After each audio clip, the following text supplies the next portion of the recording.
Yeah, so there's a lag, but yeah, it's live now. All right. Hello, everybody, and thank you so much for joining the very first Diastrong webinar. My name is Taylor Companion, and I am one of the co-founders at Diastrong. As some of you may know, Diastrong is a telehealth company that provides virtual appointments to a variety of different providers that specialize in diabetes management. With us today, we have our very own provider, Khalid Keshta, who is going to be walking you through a presentation based on nutrition and fitness, I believe. So I'm going to hand it over to him and enjoy the webinar. Hi, everyone. How's everyone doing? I'm very glad that you guys made it. And just want to tell you that I'm going to be looking on two screens. Here is the YouTube, looking at your comments, and this is the screen, the camera I'm looking at. So let's get started. I'm going to share my screen right now.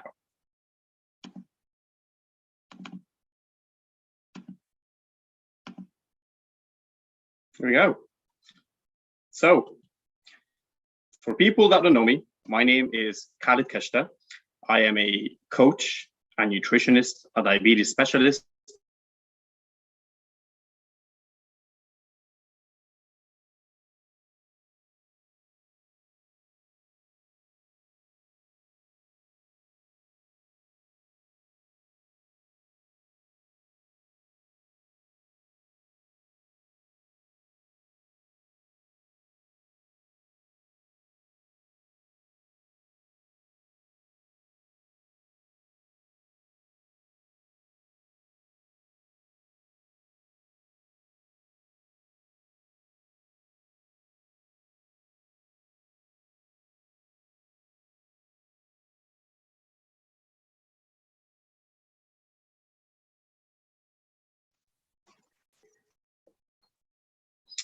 Guys, I think my something happened. It disconnected.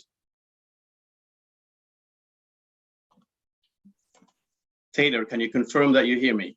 Yes, I can hear you. Okay, I don't know. So sorry, guys. Back to it.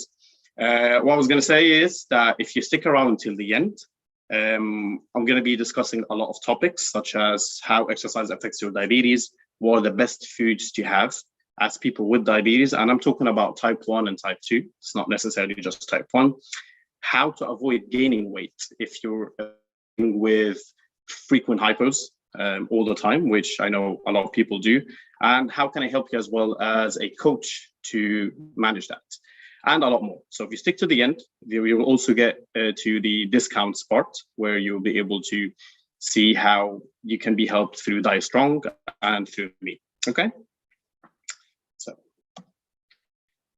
first thing first, as I said, this webinar is all about, let me just put on YouTube. This webinar is all about exercising, nutrition, and diabetes.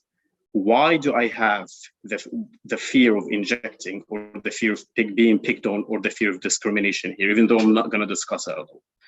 Just for the sole reason that education equals confidence.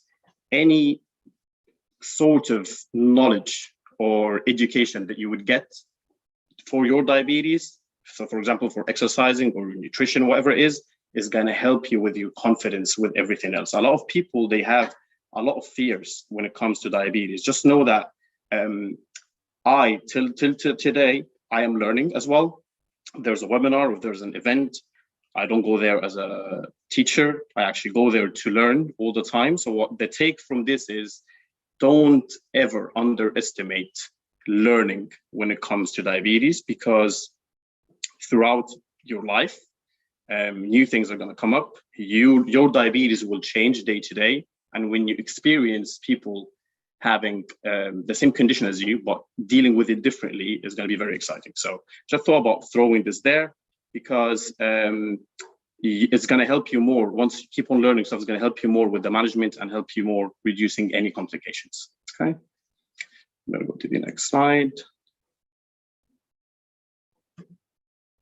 So let's jump into it. Let me open YouTube. What is the difference between someone with diabetes and someone without when it comes to physical progress? Now, I want to see your answers in the comments right now. What do you think the difference is? Okay. So I see people saying that they can't see the presentation. Is that just the case, or is it back on right now?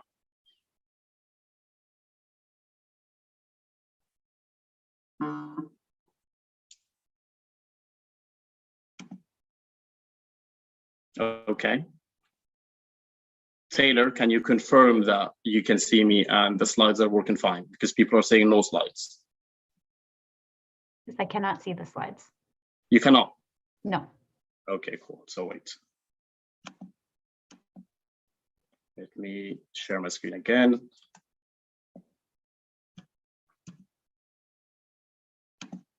Sorry, guys, just give me a sec.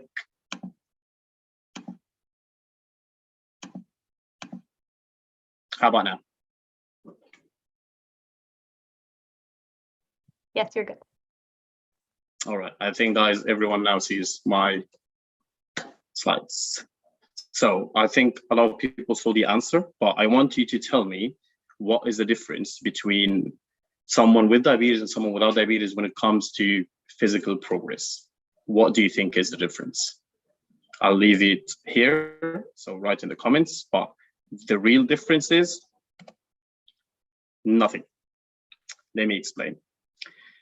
The principle itself, right? The concept of gaining muscles or losing weight or improving your physical performance in a sport remains the same, okay? It's never changed. So if you, for example, want to gain muscles and you need X amount of calories, X amount of protein, X amount of carbs, whether you have diabetes or not, it is the same. This does not change. And that's one thing people don't get is they think that there is a specific diet. They call it a diabetic diet. I've seen it getting advertised a lot. There somehow that is going to work like magic. Doesn't exist. There is a difference. There is a different approach, but the actual principle and the concept of gaining muscles, doing a hypertrophy training or a strength training or eating a specific diet is the same. I see people answering now. Chemically balanced, deal with glycogen release and self-auto balance, monitoring levels throughout, ability to post exercise. So what everyone is saying here right now is related to blood sugar levels, and that's what I'm going to jump into right now. Okay, so there must be a catch, right? Because it's harder. I mean, I know people tried and it's harder. There is one thing, and before actually I jump into this, when I said you can have the same amount of carbs as everyone else, yes, but you might need to change the type or the timing of the carbs, okay? Now, why is it harder as someone with diabetes to gain muscles or to lose fat or to see any physical progress? You know the answer, and you might have heard it a lot, but I'm going to go in depth here, is our blood sugar levels. So blood sugar cannot be underestimated. Let's think about the difference between someone with diabetes and someone without diabetes generally. What is the difference? If you're type 1, your pancreas does not produce insulin. If you're a type 2, your pancreas either does not produce enough insulin or it produces enough insulin, but your body is unable to use it, i.e. insulin resistance. So you're insulin resistant to the carbs that you eat, okay? So your body can't use it efficiently at all. Now, what does this all result into? A confused blood sugar levels, okay? If your blood sugar levels are not in range, that is the problem. And that's why you think that you're slower when it comes to progress as opposed to someone without diabetes. And this is true because their blood sugar is in range most of the times. We're not, okay? Which is fine. I'll explain. I'll go in details in one of the slides how a hypoglycemia affects your progress and how a hypoglycemia affects your progress. But what's your take here is your blood sugar is very important. It's your priority. You hear it a lot, but I'm telling you for a fact, this is what hinders your progress, okay? Now, roughly, how do you gain control over your blood sugar levels, or how do you manage it? What do you think, guys? How do you do it? I mean, there is only one way to do it, is you have to know that everyone is different when it comes to diabetes. And actually, can everyone tell me in the comment section, what's your insulin to carb ratio? I'll say mine first. So I'm gonna write mine down so then you can see it. Okay, if I can actually even see my mouse because I lost it completely. Here we go. So mine is basically 1 to 5. Yeah, can't even write it down. Nice. Cool. Can't even see the mouse.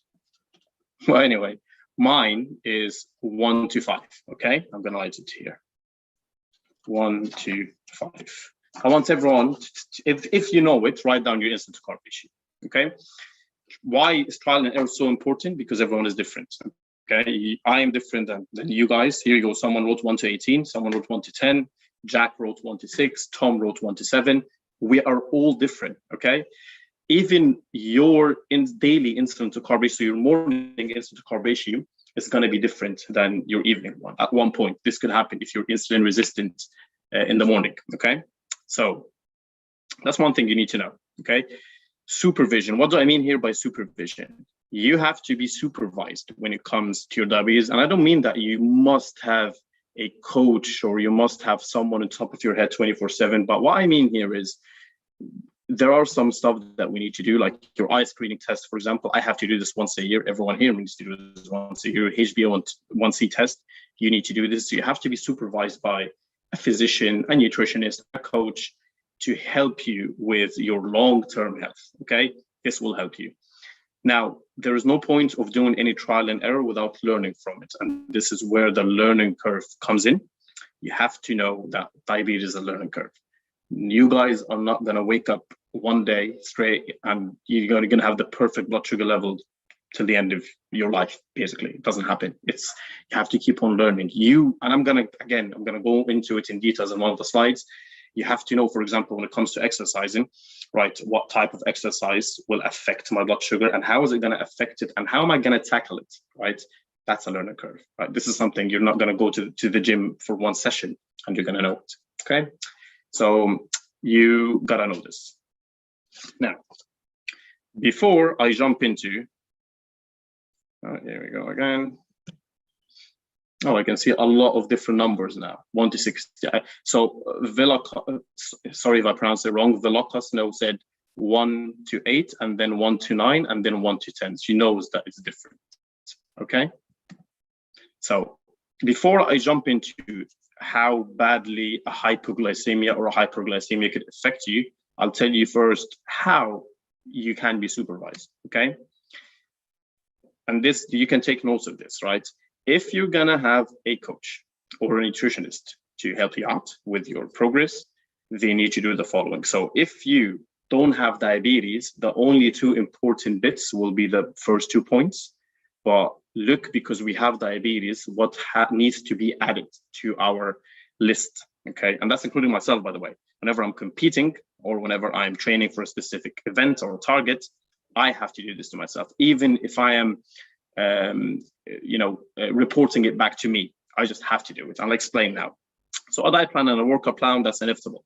You have to have a target. You have to have a goal, a short-term goal and a long-term goal to follow. Diet plan is a must. A workout plan, again, is needed because the type of exercise will be different. So if you think that for you to lose weight, you're going to jump on a treadmill and that's for an hour every day and that's it, or that's the best way of doing it, bad news for you, no. Not bad news, actually, it's good news because there's a faster way of doing it. And same with the dieting. If you follow a diet that says you have to eat 1,500 calories a day and that's it, right, that's wrong. You need to know the macronutrients that you need to eat. You need to know the amount of carbs, protein, fats. You need to understand the effect of each and every one of them on your blood sugar levels. And that's something that your supervisor can help you with. Your coach, your nutritionist needs to help you with. And if they are not, then maybe they are not suitable for your case. Now, there's so much else to go into this, such as doing insulin to carb ratio tests, doing basal insulin tests. Why do you even need to do this? As I said earlier, your insulin to carb ratio changes, and anything from insulin to carb ratio test to the bottom goes back to the trial and error right here. Okay, so we're just talking about trial and error supervision right here. Okay, so if you don't understand that when you start going through a program with a specific target, you're gonna need to change your insulin dosage, or maybe even your type of insulin or your insulin timing, that's an issue. You might need guidance for this. Okay, filling a diabetes log, again, that's how you learn. If you know your blood sugar prior to a specific exercise, and then you know your blood sugar while doing the exercise, and then you know your blood sugar after the exercise, you can draw a trend to understand, okay, this specific exercise causes me to go hyperglycemic.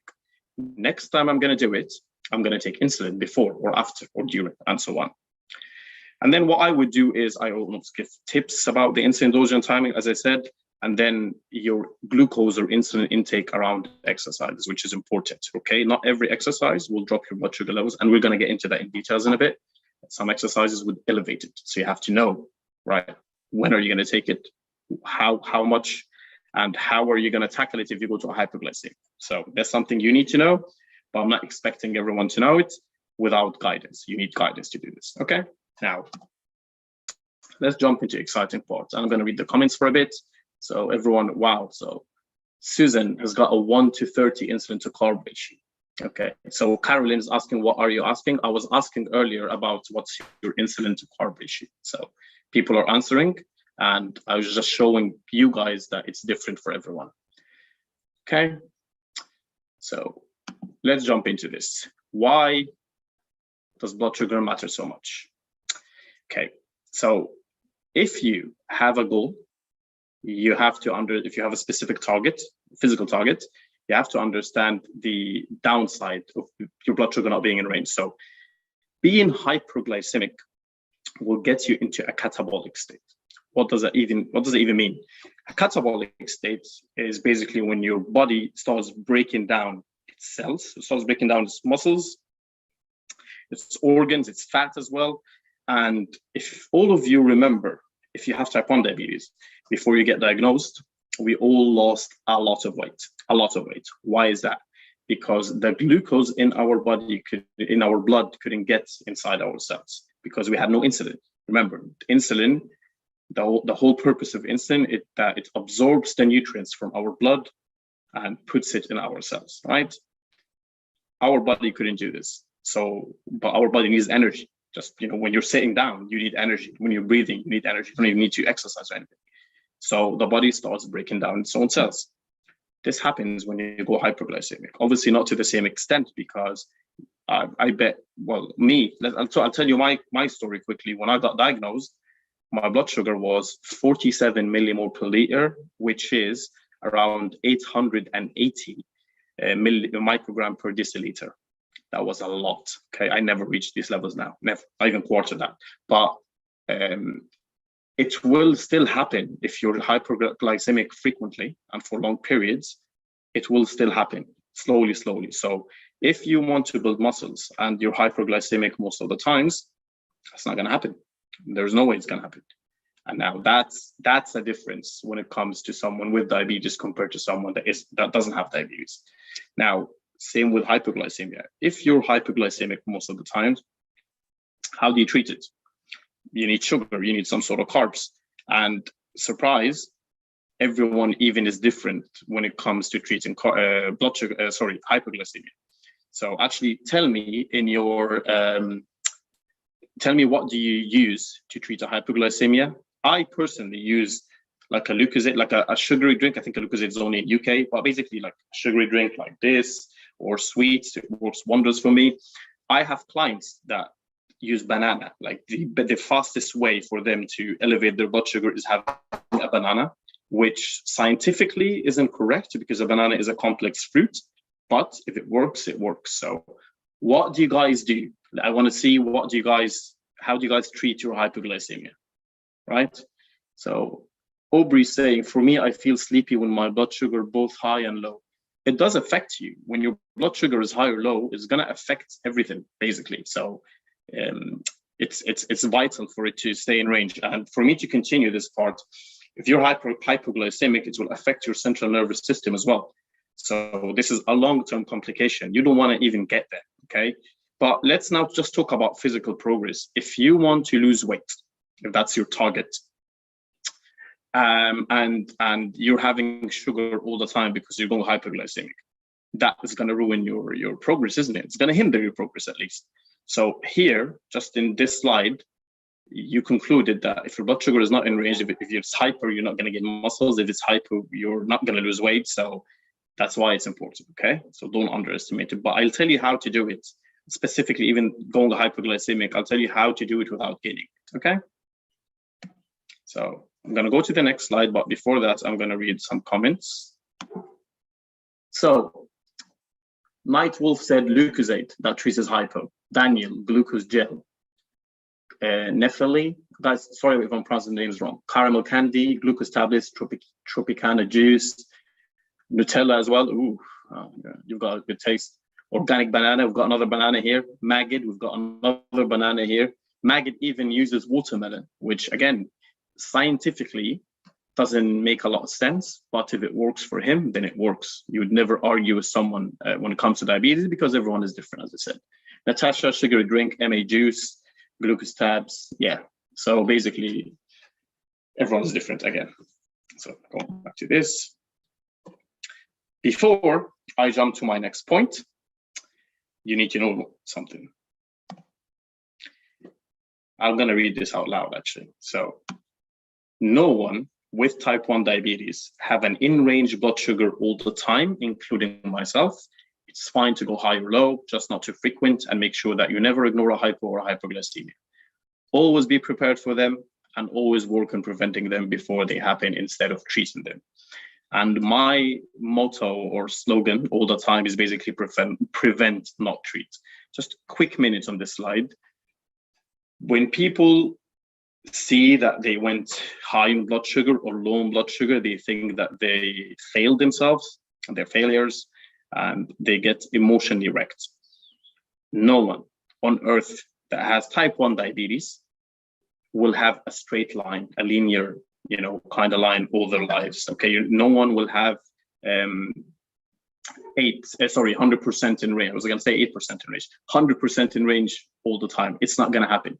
So if you're having a bad day, or if your blood sugar just went over and then you worked on dropping it, that's completely fine. Social media kind of destroyed that normality of having an unstable blood sugar, okay? As long as you're trying to make it stable, because everyone is posting about their perfect 100% and their perfect line of blood sugar, especially coaches out there. They keep on posting about their clients' good days, but never about their clients' bad days, which is wrong, okay? That can't be done.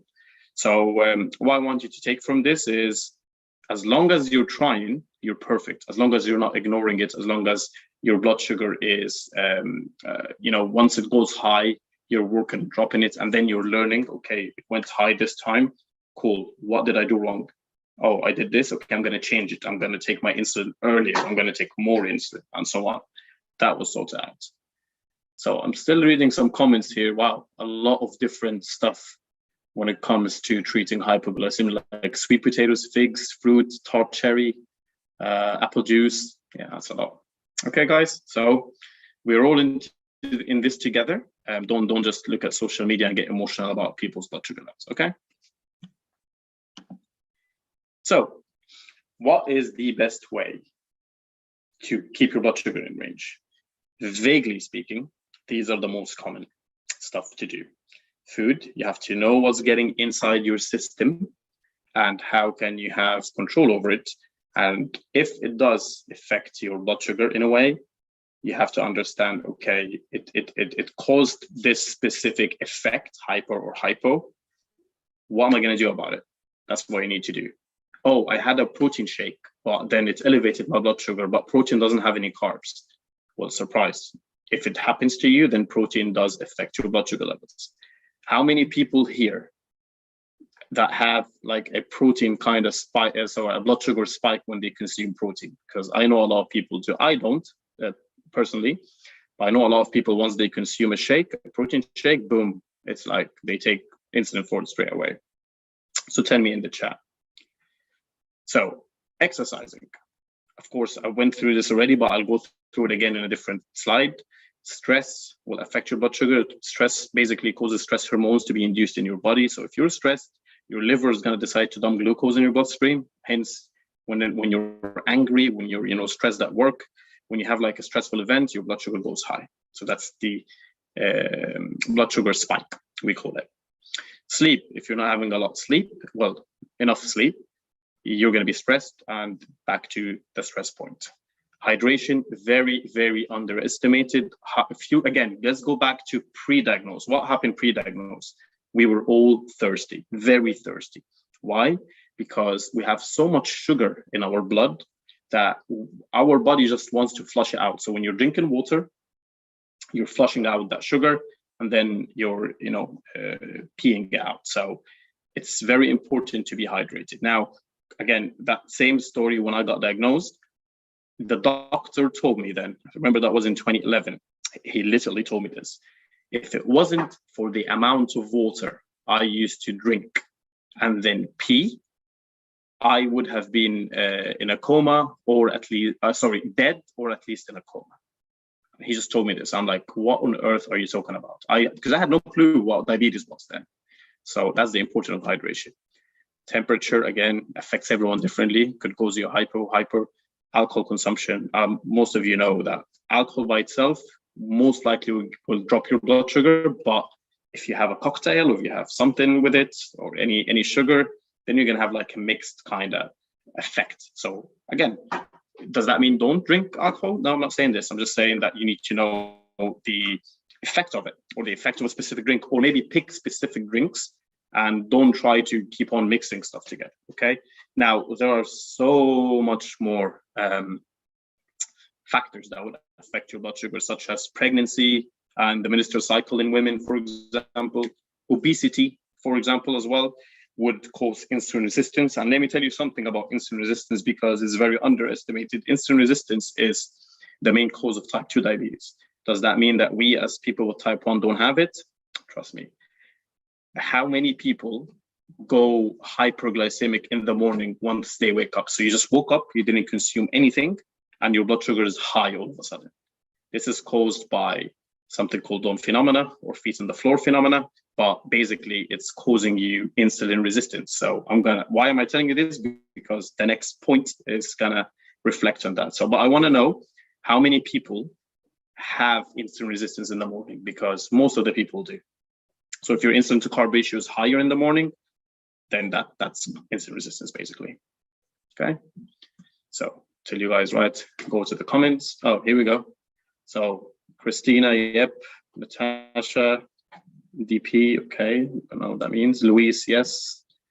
Adel, yeah, both, everyone, pretty much everyone here. Yeah, Donna, she's got a chronic dawn phenomena. Hi, Donna, how are you?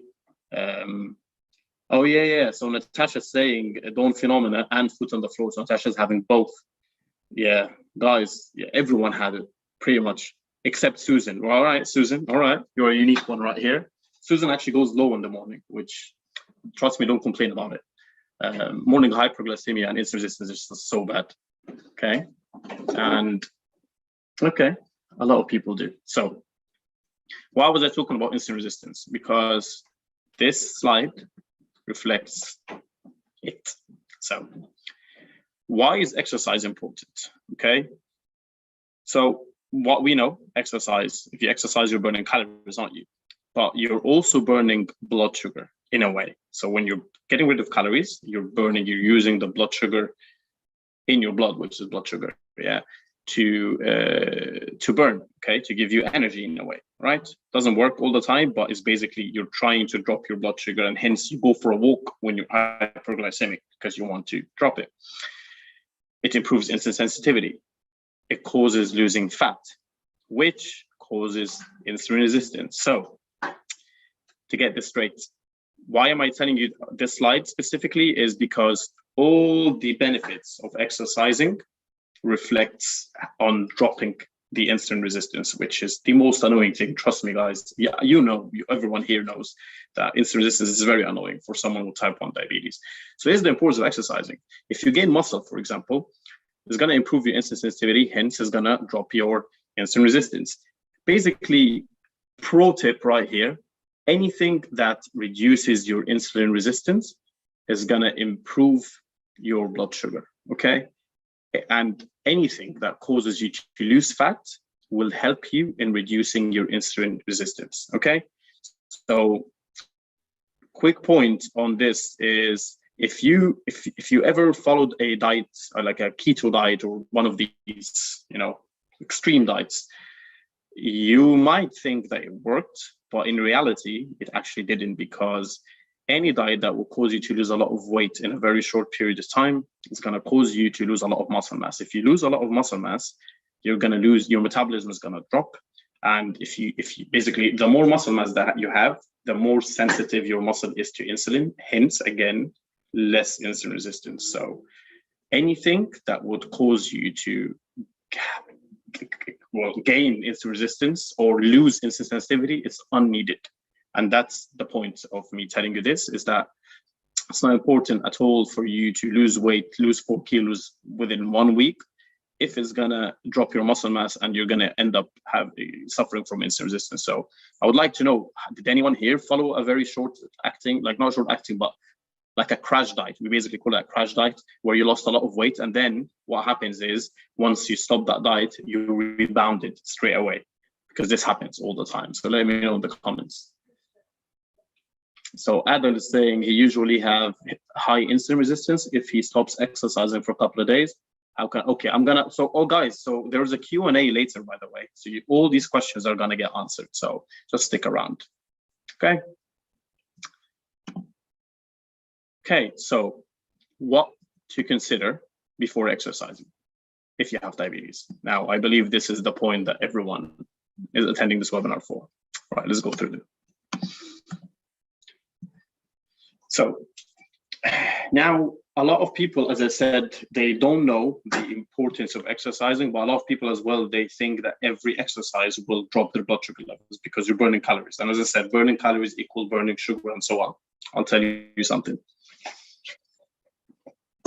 If you think that every exercise you do is gonna cause your blood sugar level to drop, it means that you've either tried a specific type of exercise or you just don't know how it works physiologically. So basically some exercises like anaerobic exercise, so like lifting weights, for example, or not any, but most of the resistance exercises, they will cause your blood sugar to spike, okay? And I'm talking scientifically, okay? I'm gonna tell you now that it's gonna be different for everyone, but scientifically speaking, on paper, an aerobic exercise is gonna cause your blood sugar to drop, and anaerobic exercise is gonna cause your blood sugar to elevate, okay?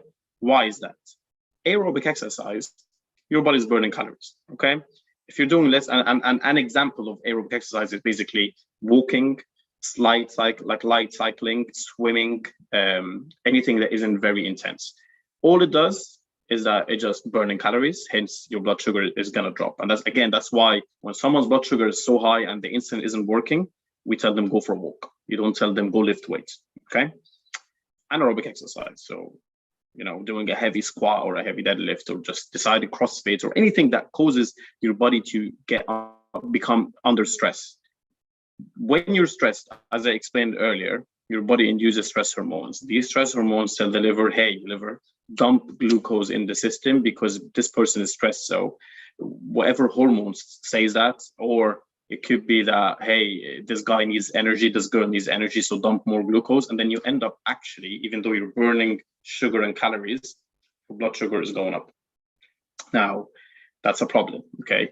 Because your blood sugar isn't just gonna go up, it's gonna actually go up and down because you are still burning calories, okay? So you have to know the type of exercise that whether it's gonna lower your blood sugar or elevate it. And everyone is different. I want to know now, guys, how does exercise affect you? So tell me in the comment section, so then I can read them out and do a comparison. How does your the simple cardio affect your blood sugar, and how does resistance, so basically hitting the gym and going under the bar and lifting weights, affect your blood sugar levels? Okay. Now, after you knew the type of exercise, so let's say this specific exercise elevates my blood sugar levels, and I'm talking about me, I'm not talking about you. I am different than you. Once you know this, what we're going to do about it? Cool. Now I know that it's going to elevate it, so I need insulin. Does that mean that you're going to take insulin while you're exercising? That sounds weird. Yes, exactly that. and that what works. That is exactly what works. Sometimes you need to take insulin before exercise. Sometimes you need to take insulin just after exercising without even consuming anything because the stress is high. Sometimes you need to do the opposite. You need to actually switch off. If you're on a pump, you need to switch off your basal. That's how bad it gets. And you need to consume sugar just before training or during training or after training. This is a job. Obviously, no one will know your diabetes more than you, but that's also the job of your coach and nutritionist to guide you with it. Okay, so that's something they need to know. So I'm getting some comments here. Okay, so Zumba warm-up will keep me nicely in range or lower as I go a bit higher in blood sugar. Okay, cardio lowers and weights can spike. That's exactly what I'm saying, Natasha. Yeah. Exercise generally for Carolyn causes a drop. Long distance drops blood sugar. High intensity work, going hard and fast or heavy raises it. So a lot of people here are basically following the textbook. So, which is perfect because this is exactly what it's meant to be, but it's different for everyone else. I have clients that they have the opposite. So when they walk, the blood sugar increases, which is crazy, and when they lift, it drops. So trial and error. Remember, guys. Luis, I can't do any exercise as I massively drop even when I stop insulin for 2 hours prior and eating 30 grams of carbs. Okay, we'll look into that, Luis. We will speak about that. Yeah. Walking and weights or exercise bands keep me in range. Okay, that's perfect. That's perfect. So, sorry, screen. I will go back now. So basically, now that we know the type, as I said, we're gonna know how to deal with it. Now we know the effect of it. So now we're gonna tell ourselves, okay, you went hypoglycemic yesterday doing that specific exercise. Are you going to do the same thing today? If you do, then that's on you. You're not. That's where the learning curve comes from. So if you remember the 4 points, you have to learn. You got to learn from, what happened previously. Okay.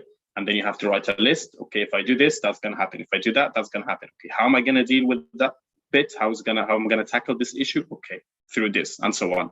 Okay. So, before jumping to a very important point, which is how to avoid gaining weight if you're suffering from frequent hypoglycemia because you're eating a lot of sugars, let me tell you what it's like to do online coaching. Why? Because a lot of people, they still don't understand, don't get that we live in a, sadly, mostly a virtual world right now. That a lot of people they want to train or they want to be trained, and the flexibility of moving around isn't the same. So I'll tell you exactly how my online coaching works, and whether and you just, if you're with a different coach or something, just make sure that these stuff are in place. So what I would do, first thing I would do is I'm going to send you a form to fill. Then I'm going to extract the information that I need from it.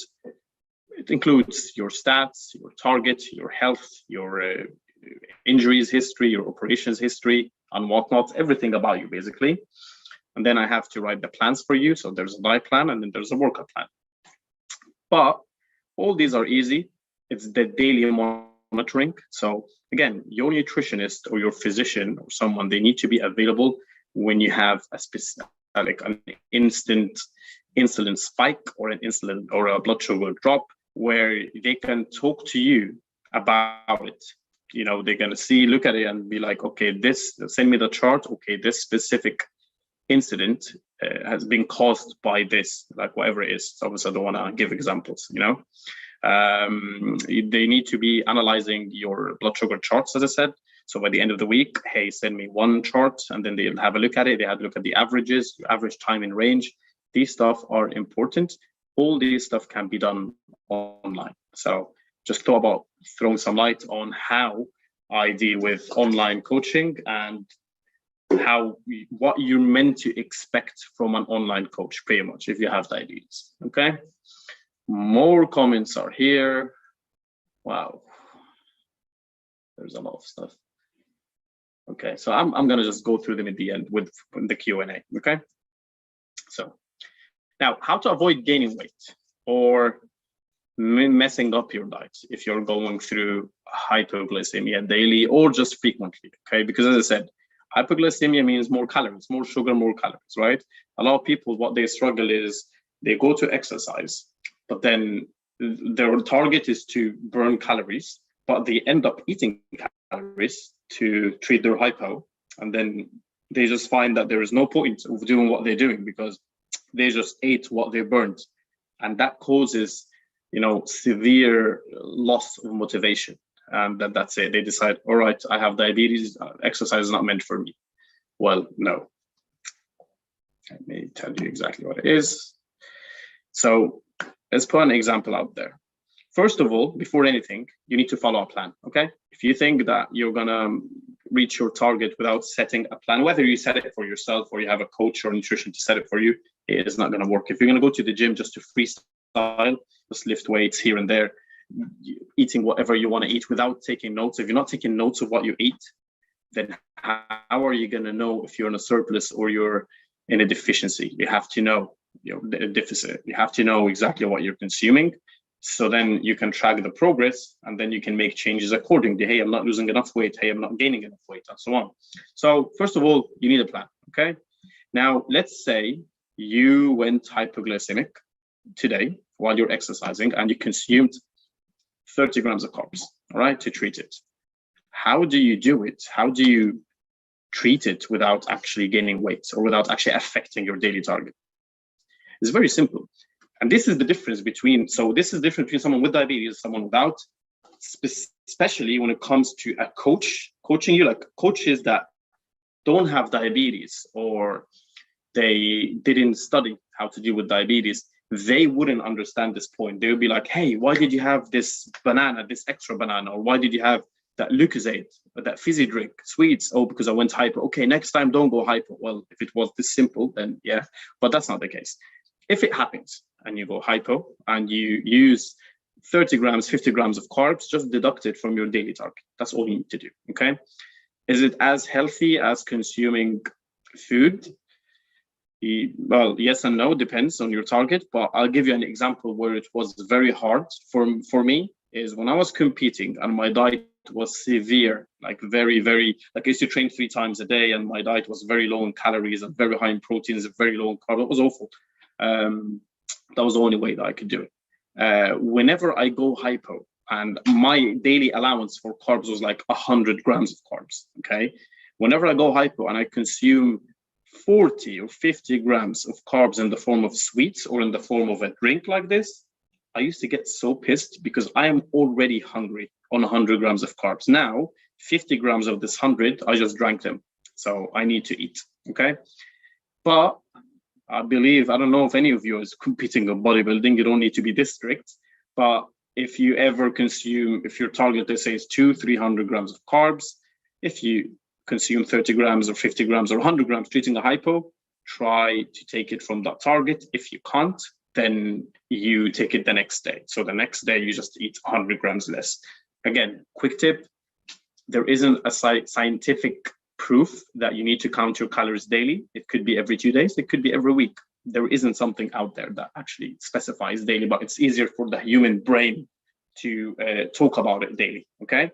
So what you had today, you can offset it tomorrow. That's not a problem, okay? One more tip, use simple sugars with no fats. Why is that? Not just because it causes faster absorption. So if you have normally fats would, either slow down the absorption of carbs or slow down the absorption of insulin, okay? Again, see how different that is. Tell me, guys, in the comments, when you have a pizza or a cheeseburger, what happens to your blood sugar? Do you go hypoglycemic and then hyper, or you just go straight hyperglycemic? You're insulin resistant because your body isn't absorbing the carbs, the insulin properly because of the fats. So tell me in the comments what happens to you. Using simple sugars isn't just going to cause that faster absorption, but it will actually only allow you to consume calories in the form of sugar. So you're only consuming sugar calories. You're not consuming fat calories. You're not consuming protein calories. 1 calorie of fat, 1 gram of fat has 9 calories, 1 gram of protein has 4 calories. This could add up in the end, okay? So that's your take. You need to just have sugar. That's it. Carbs, banana, whatever it is, whatever helps you, okay? Let me read some comments. So Natasha, when she has pizza super high. Louis, so Louis is interesting. She said hypo and then raises. So what happens to you, Louis? I'll tell you quickly. When you consume the food, it delays the absorption of the carbs, not the insulin. So what happens to you is your insulin is in, but your carbs isn't. So you go hypoglycemic. But then once your body absorbs the carbs, it shoots up, and that's the hyper phenomena. Then there's another one, which is a hypo phenomena, which is basically the opposite. Your fat that you consumed slows down the insulin absorption. Okay, so that's why you go hyper and then hypo. I like how a lot of people suffer from the hypo phenomena. Normally it's the other way around, right? Devilicious Scorpio says very high. Becky, with those 2 foods, I do amazingly well. Well done to you, Becky. That doesn't mean that you should have them every day. Okay, eyes on you. Oh, now a very important question: what is the best food to consume to have better control over your diabetes? So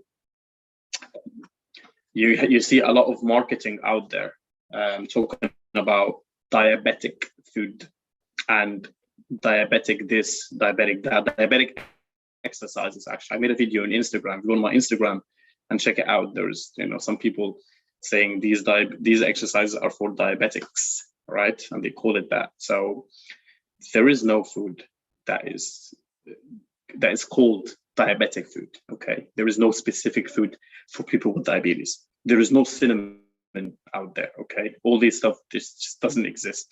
Let me tell you what exists. So it's only marketing. It's a niche. Again, I'm guilty for it. Never advertised this, but I remember when the first day I got diagnosed, I woke up the next day, and it was a hospital in Reading in England, in the UK. And I went to Marks Spencer's and I found a diabetic sweets and a diabetic chocolate. They were selling it. And well, straight away I bought them. I'm like, woohoo, that's for me. Now, looking at it, it's not diabetic. It's basically sugar-free, but it has carbs. So at the end of the day, it's going to be digested in my body to sugar. So it's a bad scam out there, because people think people will buy these stuff and give it to their kids, and then their kids won't even bolus for it. They won't take insulin, and blood sugar is high. So there isn't anything that is called a diabetic food. You can consume anything. If you have type 1 diabetes, if you have type 2 diabetes, you're restricted to avoid taking insulin like people with type 1 diabetes. You know what I mean? So at the end of the day, you can still have what you want, but it's better not to have a lot of carbs or a lot of fats or anything that will cause you insulin resistance. So you don't start taking insulin. That is if you're on medications. But type 2 diabetes is a different case. If you're type 1, you can have whatever you want. Just know the amount of insulin that you need, the correct dosage, the timing, the type, anything that would help keep your blood sugar in range, okay? Now, I wrote there, reducing complicated foods is key. So the likes of a pizza, lasagna, cheeseburger, anything that has an enormous amount of carbs and an enormous amount of fats will be more difficult to control. As you saw in the comments right now, people, it's very different. A lot of people are suffering from a hypo. A lot of people are suffering from a hyper. A lot of people just go up and stay up, basically very high. Here we go. Carolyn says she goes up. Yeah, exactly, Natasha. There's no such thing as diabetic food. Susan, type 2 insulin dependent MDI. Okay. So basically, if you can avoid the foods that it's hard to bolus for. Okay, guys. Sorry. So I was just reading the messages again. So if you're gonna, I lost it. Here we go. If you can reduce the food that is complicated and harder to manage, that would be great. But it doesn't mean that you can't have it. Okay. Best thing to do is to have plain stuff. So if you know, it's a lot harder to know exactly how much carbs and fats is in a piece of lasagna, right? Or a pizza slice. A pizza slice from Pizza Hut is going to be different from Papa John's, or whatever it is. If it makes it harder for you to estimate, but apart from this, it's fine. You can have it as long as you don't get affected. Okay. Let me see the comments. Okay, nothing new here. So this is going to be our last slide before the Q&As. How do you use diabetes to your own advantage? I mean, I know it sounds a bit weird, but you can really, I wouldn't say use it to your advantage as such, but diabetes can help you when it comes to, life choices. So I bet everyone here now knows what's in their plate, and that would make you healthier. So a lot of people, before having diabetes, they had no clue what carbs are. They had no clue. They didn't have a weight scale at home, like a food scale at home. They didn't know, that it's important to know the different types of carbs and so on, and how is it going to help you with, your physical journey or whatever it is. So that's a benefit. Okay. No one wants diabetes. I understand that. It has its own challenges, but putting myself here, for example, if it wasn't for diabetes, I would have been doing what I'm doing right now. I wouldn't have ever stepped on stage because bodybuilding was never like my passion. I wanted to be a footballer, but diabetes made me become a bodybuilder. Okay. Whenever I win, I actually, become proud, not because I won, but it's because I actually managed to get into that shape having diabetes, because I know the challenges that I go through. It doesn't matter what people think, the challenges that you go through. So whenever you reach something, whenever you approach your targets, you're going to be so proud of yourself. The reward is going to be a lot more important. And it's going to feel better. Okay. And again, back to the point of using it to your advantage, if you win a race, okay, or if you finish a degree or something, and people know that you have diabetes, and maybe people understand the struggles that you go through, you will feel like a boss. Okay. Don't approach it in a negative way. You want to do it the other way, right? Don't ever hang your failures on diabetes. No, what you want to do is you want to use it as a motivation, right? Use it as okay, I know I have type 1 diabetes, I'm struggling with this, but I'm going to finish this job tonight and finish it. You want to be a footballer, right? You know that you have to wear, your CGMs, and you have to monitor your blood sugar and so on. So it's harder, but once you make it, the appreciation is crazy. And then I, for example, built a career from diabetes. That's actually my career right now. So you can do the same. So just a positive note out there. And I want you all to keep grinding. I hope you guys learned something from today. I'll pass on to Taylor. So we're going to do some Q&As now. So write all your questions in the comment section, and I'll take it from there. Awesome. To you, Taylor. Awesome. So the next slide is just going to be a couple of things on how to access the promotion from joining this webinar. So as you know from signing up, Khalid, if you wouldn't mind going to the next slide. You get a discounted 50% off private session with Khalid. The email to claim this promotion will be sent to you right now. If it is not in your primary inbox, just make sure to click your spam, but that has been sent out to you guys now. When you get this link, you'll also have access to the free nutrition and exercise guides that will be on this website as well. And now we can start to kind of go through the Q&A. So Khalid, I think you can stop sharing your screen now. So I did take note of a few questions, and I'll just kind of read them out and just kind of decipher if this is a Khalid question or a Taylor question. So the first one would be, how can I build muscle as I go to the gym regularly?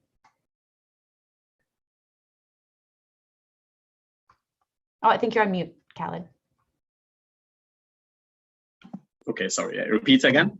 I said, how can I build muscle as I go to the gym regularly? So building muscle isn't just about training. So you have to have a solid nutrition plan to follow. If you're building muscles, you have to be in a calorie surplus, but at the same time, this shouldn't be your priority. you need to know the macronutrients that makes the calories. So whenever people give diets out there and say, hey, you need to consume 3,000 calories to build muscles and so on, that is not true at all, because 3,000 calories could be basically 2 Big Mac meals from McDonald's, but they could be, 6 plates of rice, broccoli, and whatever is healthy. So yeah, you have to have a solid nutrition plan. And also you have to understand the types of exercise, as I mentioned before. You got to know, okay, what are you doing? Do you want to increase strength, or do you want to increase size? Okay, maybe root for something called hypertrophy exercises. It's a type of exercises that works in, increasing the size of the muscles. And on top of all this, your blood sugar needs to be in control. As I explained earlier, if you're hyperglycemic, your catabolic state, it's not going to work. Alrighty. Next question is, will there be a recording of this? So yes, there will be a recording, and everyone should get an email with a link to this recording tomorrow. Next question, what do you usually eat after a workout? Carbohydrates and protein. So that's non-diabetes related at all. Everyone should do the same. If you're working out, it also depends on your target, but if you're ever going to have carbohydrates during your day, the best time is post-workout. And obviously you need protein. So carbohydrate to replenish the glycogen storage. So glycogen is basically the carbohydrates stored in the muscles. When you exercise, you lose it. You need to replenish that. And then you need the protein as well for the recovery and growth.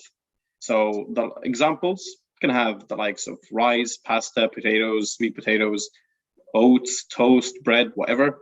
But at the same time, because of your blood sugar, you might need something that is fast acting as well. So as I explained earlier, everyone treats their hypo differently, but you need something that is fast, like a juice, an orange juice or so, to avoid any hypoglycemia.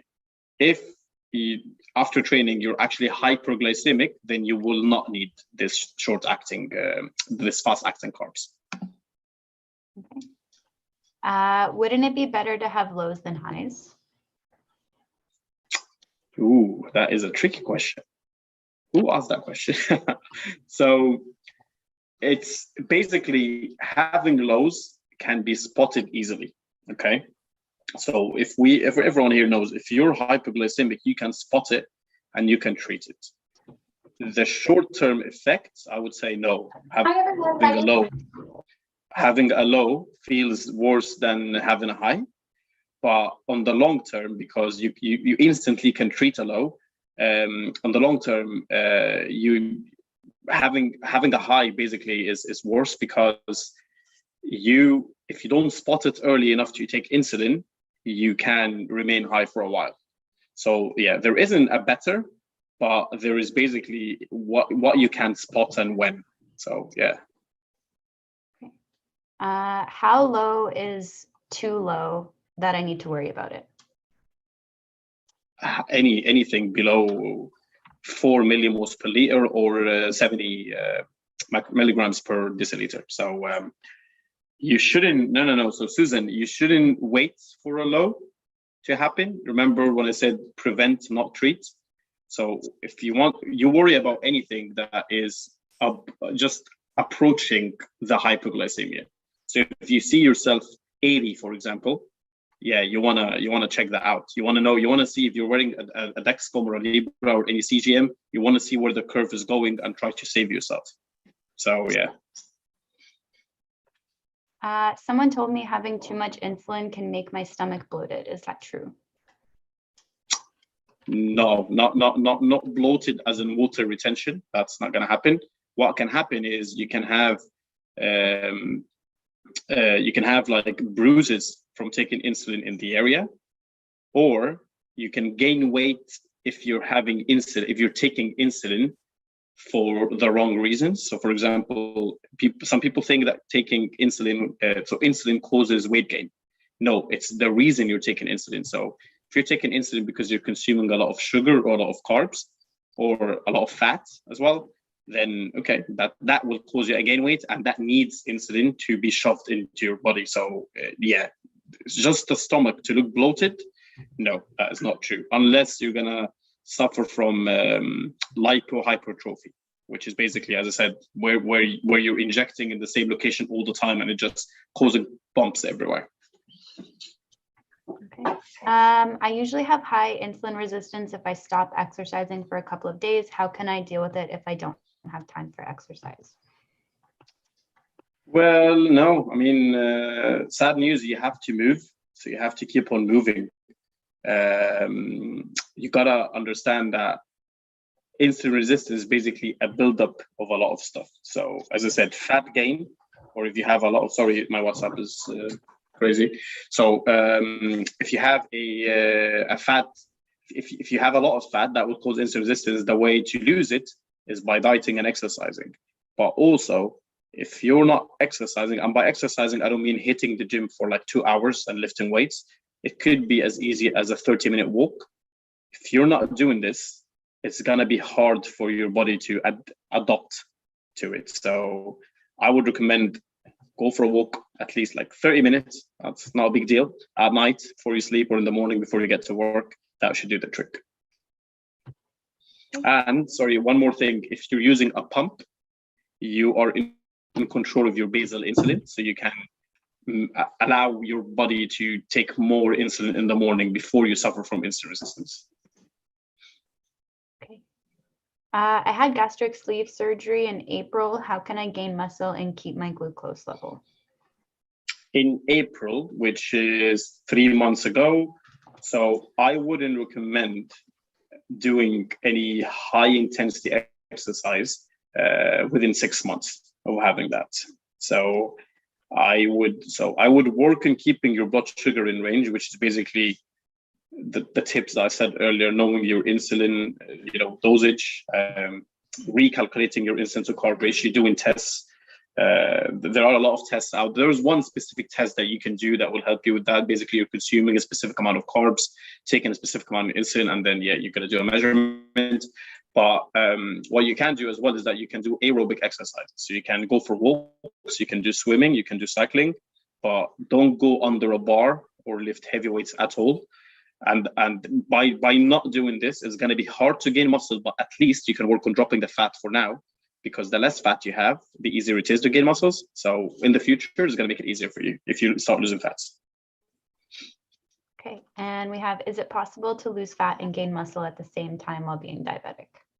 I do it all the time. So yeah, it's definitely possible. It just, a lot of people don't know how to, even people without diabetes, they think this can't happen, but trust me, myself and every client that I coach, that's what we do. Because as I said in one of the slides, that if you're following a diet that will cause you to lose a lot of weight, so what people do is that they lose a lot of weight and then they want to gain it again. They think that they're losing a lot of fat and then they're gonna gain it in muscles. No, you're losing a lot of muscles, and then you're gaining back some of the muscles and fats as well. So the best way to do it is try to do both, or to try to just gain muscle and minimizing the fat gain, and the other way around. But just to answer your question, is it possible? 100%. Right. I always feel like I'll pass out after working out. What should I do? Pass out, is it? Okay, so whoever asked that question, can they confirm pass out as in hypoglycemia pass out? Like, what do you feel exactly? Are you dizzy? Is it diabetes related or just exercise related? If they can answer that in the comment, then yeah, I can answer it. Okay, I'll circle back to that one. And I do have a significant spike a few hours later after protein, especially red meat steaks, with no carbs at all, even higher often than carbs. Okay, me personally, I don't, but a lot of people do. Yeah, if you do, that's completely normal, because protein is a very slow digested macronutrient. So if your blood sugar, if protein generally affects your blood sugar, then it's going to happen, and it might happen in a very long period of time. So how to deal with this is that you either do a split bolus, so where you take a fraction of the insulin just before consuming the meat, and then the fraction afterwards. I cannot specify dosage. I cannot specify timings. I cannot specify anything here because everyone is different. But this is what you need to do, is that you need to, play around with the timing and play around with the dosage, and just know that you need insulin if it's causing you a spike. Okay, so those are the ones that I pulled from while during the session, but there is a bunch now. I'm seeing since a lot this now. started. So I'll start from the top here. So from Tom Roberts, what would you suggest to have before a gym session, and what do you use for hypos? Okay, what I use for hypos, if you're in UK, there's a drink called Lucozade. For me, this is the fastest. Like in 5 minutes, I get out of a hypo. Apart from this, any sugary fizzy drink, any energy drink like that one, don't even know what that is, any sweets as well, Haribos and so on, that works for me. The first question was, what do I eat before training, right? What would you suggest to have before a gym session? Okay, cool. So before a gym session, very dependent on your target. I could tell you, you might need nothing. You can just go there fasted, like doing a fasted cardio, or you might need a lot of carbs and then a moderate amount of protein. So then you can give yourself enough energy. If the carbs gets stored in your body as glycogen before the session, happy days. You're going to go there, you're going to kill the session. But what you want to make sure of is that you don't have carbs, and then you're going to have insulin just before the session, because then you're going to have glucose, insulin, and you're burning calories at the same time. That could cause a conflict, and then your blood sugar is not going to be in range. And again, in terms of the exact foods, you can have any complex carbs. So again, oats, bread, pasta, rice, potatoes, anything like that in that sense would work. If you take any simple carbs, it will work, but it will work only at the start of the session, and then you might crash. So you want something that is a more complex. Okay, from Louise East, how do you deal with extreme insulin sensitivity? Insulin sensitivity, well, normally for people it's not a problem actually. I know some people, they have severe sensitivity that they can't even get involved in any type of exercise.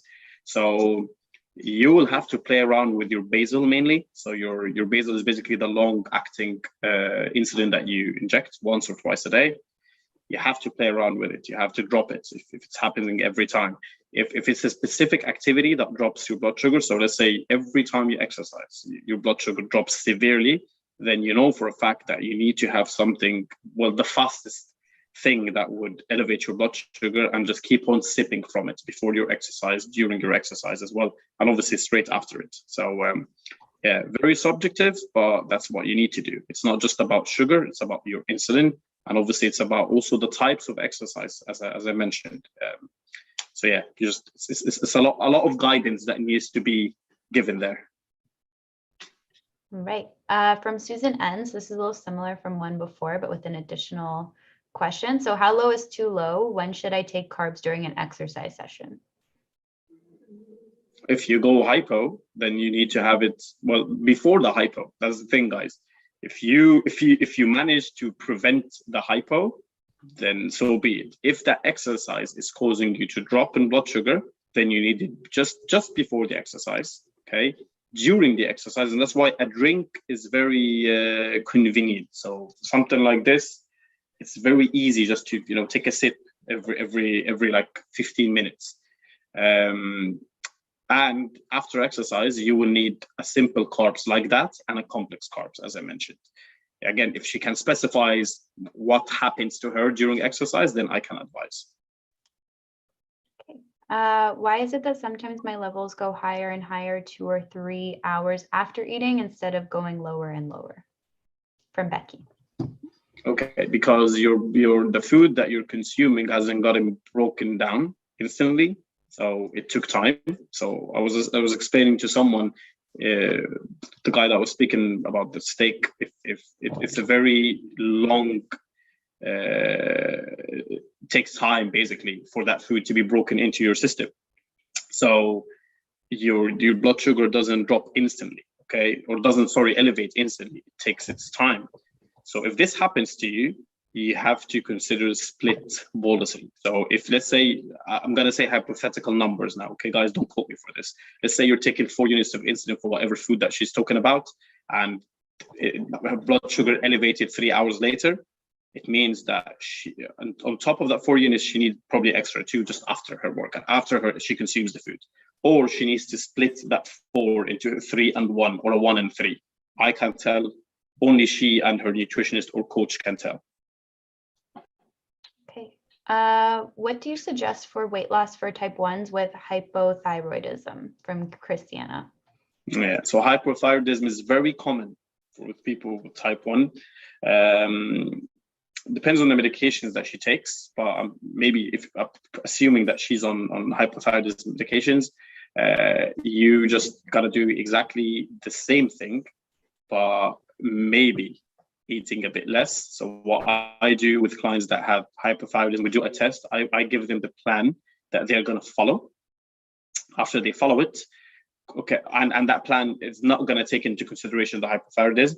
After they follow it for a few weeks, we see the progress, and then okay, you're not burning enough calories, or you don't have enough energy. So okay, we're going to drop the calories and we're going to increase the carbs a bit to give you a bit more energy, but overall the calories are low, and then she tries again. So yeah, a bit subjective, but basically it's a game between dieting and yeah, and just training, like what the target is. If she wants to lose weight, it's going to be full on dieting, playing with playing with the calories and the carbs. Okay. Next question from Natasha. How do you cycle your food when competing? What do you focus on? Protein, fats, carbs?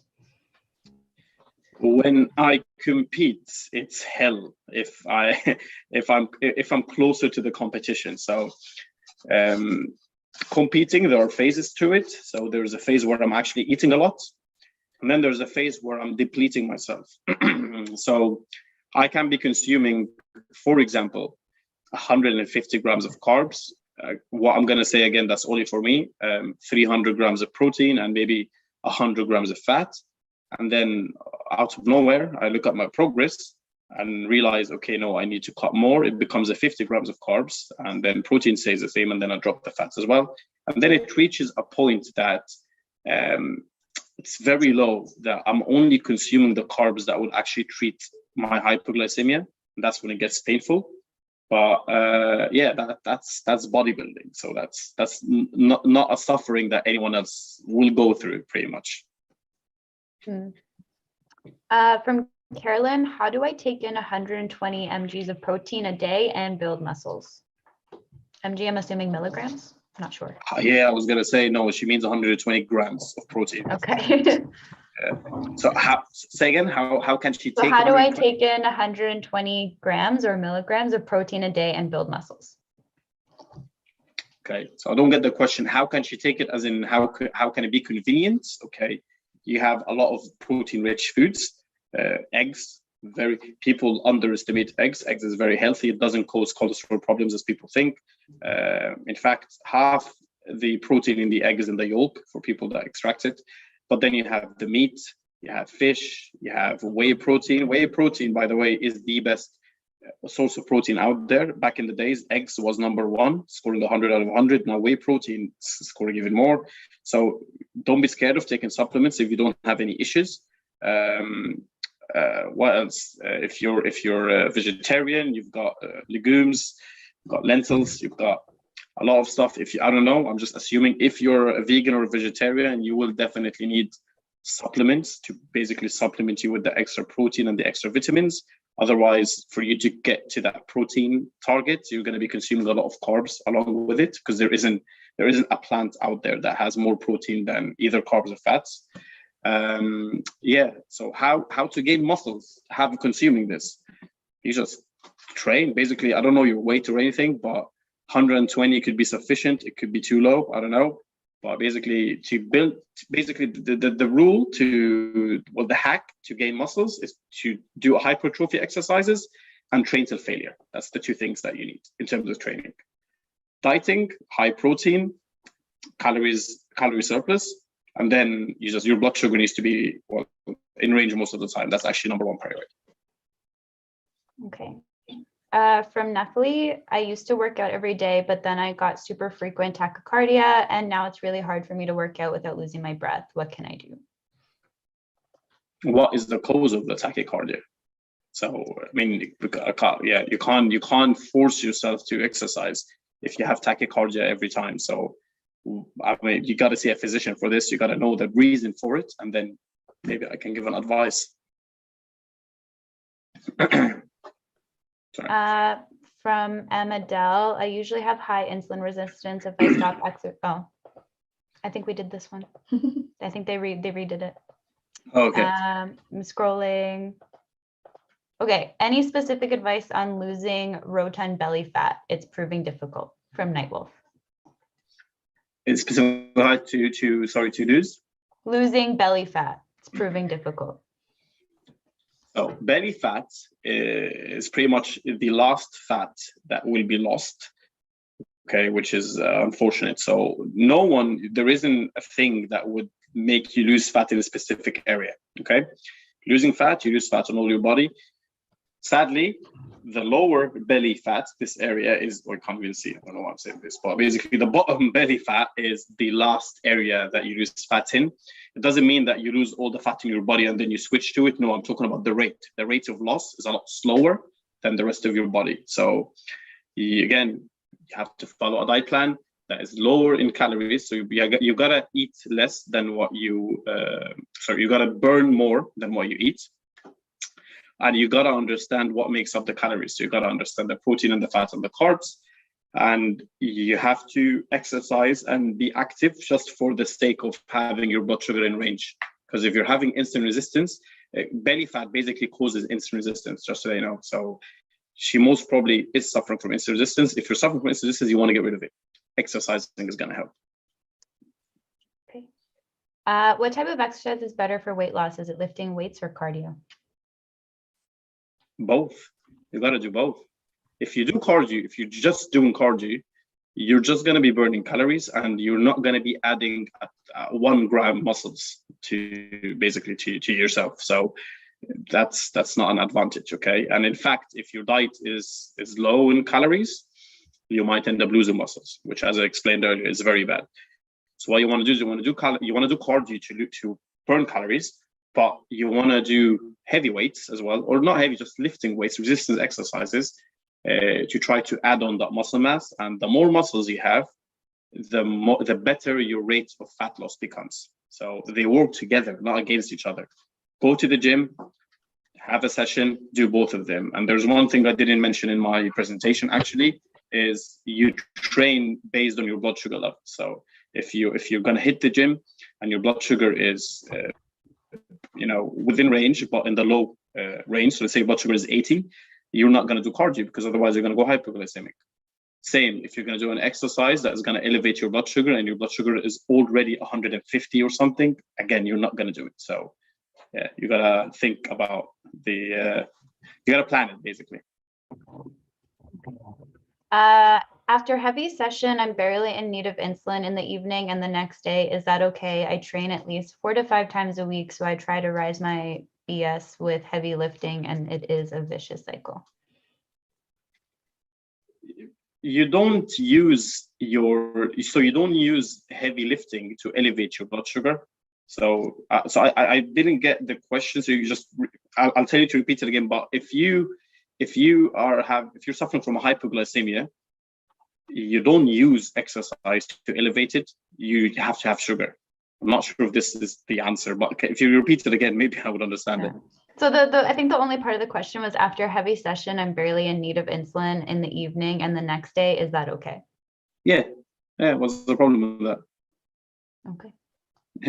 Unless obviously you wanna, if you wanna eat some, so you want to consume protein and carbs, as I said, after a heavy session.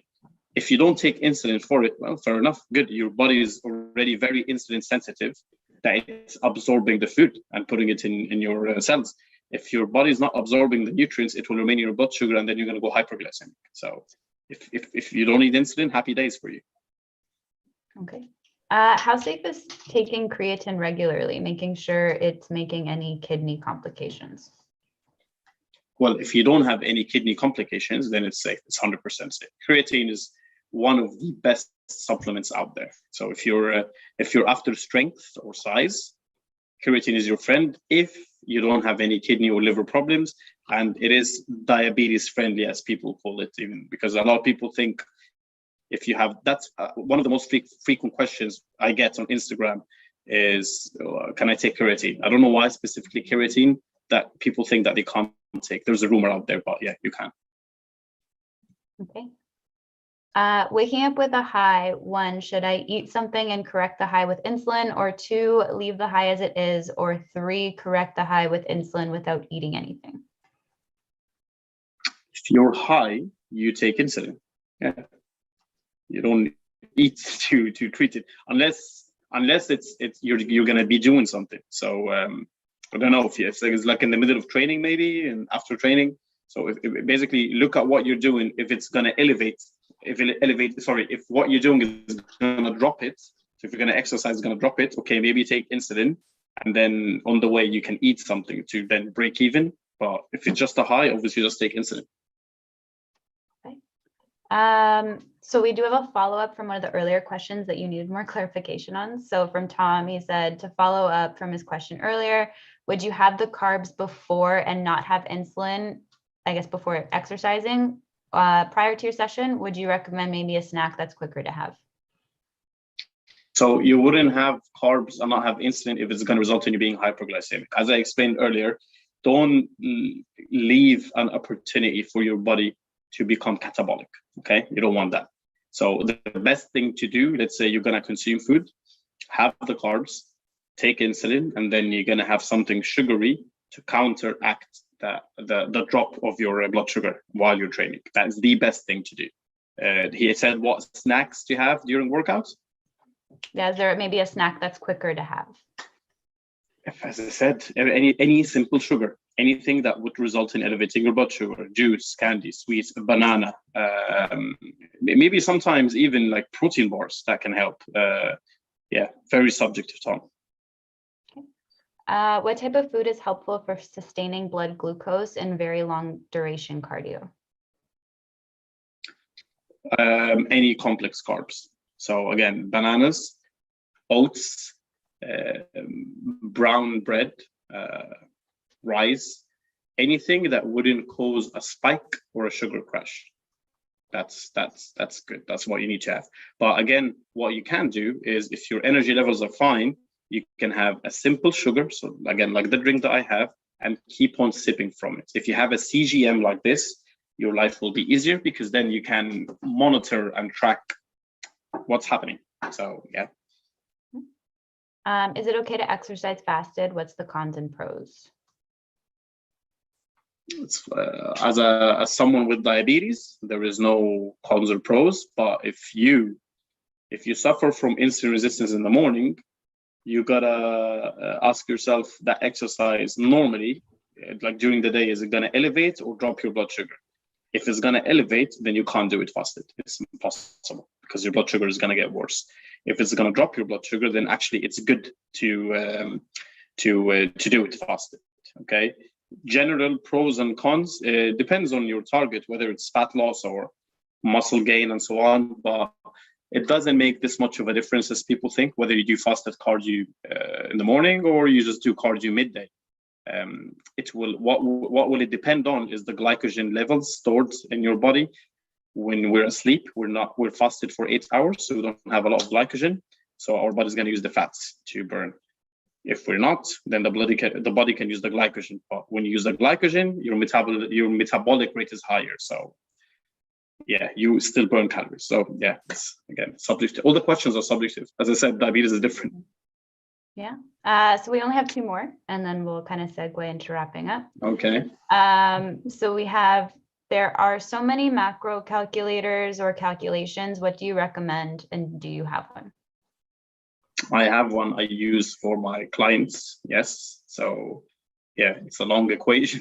I can't just say it here, but it's a long equation that is based on your weight and height and your activity, and then a percentage that I will decide, like as a professional, that I want you to consume. So your weight and height told me that, let's say you want 1,500 calories, then I will check your activity. So if you're going to train, let's say 5 days a week or something, I will add this in. There's like a multiplication factor. And then after that, okay, now I have your basal metabolic rate. What percentage do I want you to consume from this? Do you want to gain weight? Do you want to lose weight? Do you want to do both, like gain muscles, lose fat, and so on? And then this was a follow-up from Nepali. So she said, my tachycardia was caused by diabetes. My A1C was at 12.3, and I'm taking medication since then. I can't find any exercises that can work without me getting tachycardia. Well, you answered yourself. Your main target is to drop your HbA1c. So I'm not sure was she a type 1 or a type 2, but I think she said she's a type 2 and she's insulin dependent. I'm not sure, but what you want to do is try to drop your HbA1c. What you just explained now is basically you're severely insulin resistant. You want to get rid of that. So I know if exercising is hard, you have to take it slowly. So you have to build up to it. You have to start walking a lot, just walking. And then diet is going to be the main thing, because that's what you're not restricted on. So you have to, again, know your intake, hire a coach or a nutritionist to tell you your intake, and then just keep on consuming what's on the plan and keep on consuming clean foods. Anything that will drop your body fat will drop your insulin resistance, hence it will drop your HbA1c, and that's when you're going to get back to it. Alrighty. Okay, so that was the last question I can see in the comments. If by chance we might have missed one, or you think of any after the webinar concludes, please feel free to email us info@diastronghealth.com. But this was the conclusion of the webinar. Like I mentioned, everybody should have gotten an email with the special promotion to be able to book an appointment with Khalid. It is 50% off. If there's anything that you wanted to dive deeper on, there's a great opportunity to do so. But with that, I'd like to thank Khalid so much for coming today. I thought this was a really great webinar, and I think it was really valuable to everybody who joined. And then thank you everybody for coming today. We really liked having this, and hopefully we can do some more in the future. Thank you, guys. Okay. Bye, everybody. Take care. Bye-bye.